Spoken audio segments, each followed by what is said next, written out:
스님 반갑습니다. 늘 존경하는 마음으로 방송 잘 보고 있습니다.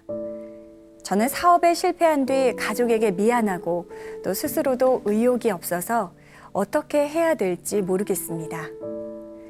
25년간 일궈온 사업체가 얼마 전에 파산을 했습니다. 직원도 꽤 거느리고 있었고 잘 나가는 중소기업이었지요.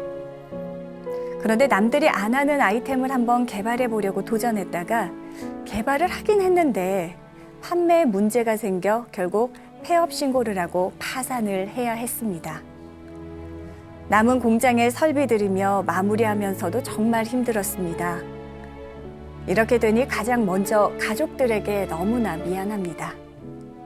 늘 든든한 아버지였을 텐데 얼마나 실망스러울까요? 그리고 이제는 다른 일을 좀 시작해야 되는데 더 이상 자신도 용기도 없습니다. 제 나이 60을 바라보는데 과연 새로 시작할 수 있을지도 의문이고요. 사실 죽고 싶다는 생각도 많이 합니다. 스님, 어떻게 버텨야 하고 또 가족에게 다시 따뜻하게 다가갈 수 있을까요? 답답한 마음입니다. 하셨습니다. 잘 나가던 중소기업이었는데요, 스님. 이렇게 파산하고 말았습니다. 그 충격이라고 하는 부분이 처음부터 완벽한 자리에 올라가지 않았으면 아마 이는 포기하지 않았을 거예요. 끊임없이 더 노력하는 부분을 통해 가지고 아마 견고하게 지탱해 갈 수 있었을 텐데 25년이라고 하는 어떤 그런 기간 동안 탄탄하게 기업을 일궜어요. 가정도 안정적이었겠죠. 자녀가 원하는 부분 다 들어줄 수 있었고 아내가 원하는 부분을 충분히 충족시킬 수 있었을 겁니다. 그런데 이분은 또 다른 어떤 그런 투자를 통해서 또 다른 연구를 통해서 그 기업이 거기에 머무르지 않고 더 건강하게 만들기 위해서 투자했던 부분, 연구했던 부분이 아마 이렇게 발목을 잡힐 수밖에 없는 경우를 만들었기 때문에 더욱더 힘들 거라고 생각이 들어요. 이런 분들이 되게 이제 포기를 하는 경우가 뭐냐면 난 25년 전에 기업을 일구기 위해서 너무 많은 애를 썼고 애를 쓴 결과가 성공이라고 하는 부분에 안주했었거든요. 근데 그 성공이라고 하는 부분이 신기루처럼 없어져 버렸고 물거품처럼 꺼져 버렸거든요. 그러니까 너무 힘들고 너무 고통스러울 수 있다고 생각합니다. 그런데도 불구하고 이제 저는 좀 말씀드리고 싶은 것이 그 경험이라고 하는 부분을 그냥 절망으로 그냥 버릴 것이 아니고 실패라고 하는 부분을 중심으로 그 열정이라고 하는 부분을 거기에 맞게, 그러니까 성공이라고 하는 부분이 틀 안에서 그 또 다른 어떤 그런 성공을 만들어내려고 애쓰지 말고 실패를 한 부분에 대해서는 과감하게 인정하고 그리고 제로에서부터 다시 시작할 수 있는 용기가 필요하지 않겠다는 생각이 들어요. 본인이 모든 걸 다 잊어버렸어도 본인이 가지고 있는 노하우는 남아있을 거 아닙니까? 그 부분을 가지고 또 다른 어떤 용기를 내보면 그것 자체로 충분히 성공을 해낼 수 있는 부분이 어떤 그런 밑거름이 되지 않을까 싶은 생각을 합니다. 인생은 60부터라는 말이 있어요.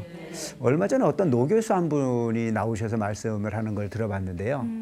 가장 인생에서 행복했던 순간이 언제였습니까? 라고 물어봤더니 65세에서부터 80세까지였다는 거예요. 그러면서 본인이 퇴직 이후에 인생을 포기하지 않았던 부분이 가장 잘한 일이라고 생각을 한다. 그런 말씀을 하시더라고요. 그랬듯이 저는 이분이 25년이라고 하는 기간을 기업을 운영을 해봤고 그를 통해서 성공도 맛봤고 실패도 맛봤기 때문에 충분한 경험이 있는 그런 부분을 가지고 또 다른 부분에 뭔가 자문을 한다거나 또 거기에 대한 대가를 통해 가지고 살다 보면 반드시 그 여정 속에서 열매가 말리게 되는 거지 처음부터 열매를 보고 쫓다 보면 잘 안 되게 돼 있어요. 네. 그래서 처음에 농부가 씨앗을 파종할 때는 그 씨앗을 파종하는 부분이 순간을 봐야 돼요. 그래서 순간순간이 쌓이고 쌓여서 가을에 열매가 만들어지듯이 우리 인생이라고 하는 부분도 좀 마찬가지라고 좀 봐줄 필요가 있지 않겠다는 생각이 듭니다. 성공은 실패 위에서 생겨난 거라고 하는 말이 있어요. 성공이라고 하는 자체는 실패가 쌓이고 쌓여서 성공을 하는 거죠. 자, 오늘날 우리가 흔히 보면은 과거의 삶하고 우리 지금 현실의 삶하고 비교해 보면 어마어마한 발전을 이뤄내서 과거의 어떤 그런 환경 속에 편안함을 추구하고 살고 있지 않습니까? 네, 그렇죠. 네. 우리가 옛날에 우리 어렸을 때만 하더라도 어디 뭐 학교만 간다고 하더라도 자동차를 타고 가는 경우 흔치 않았어요. 걸어가거나 자전거 타고 가는 것도 만족했어요. 그리고 걸어 다니는 놈이 보면 자전거 타는 놈이 부러워요, 안 부러워요? 부러웠어요. 자전거 타는데 자동차 타는 놈이 부럽더라니까요.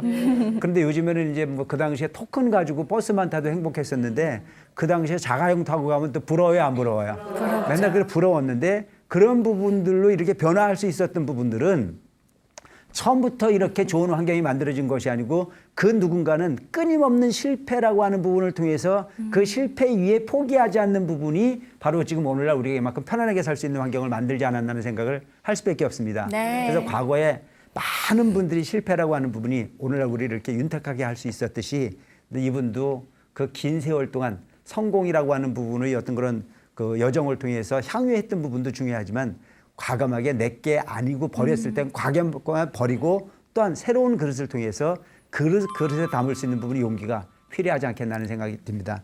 모쪼록 포기하지 마시고 열심히 정진하시고 열심히 연구하셔서 그동안 경험한 부분들이 자신을 위해서고 사회를 위해서고 꼭 다시 멋지게 쓰여지기를 간곡하게 기원을 해봅니다. 네, 응원하겠습니다.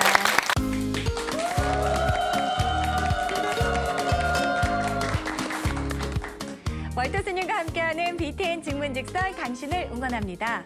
오늘은 직장에 다니고 계시는 30대 불자님의 사연을 소개하겠습니다.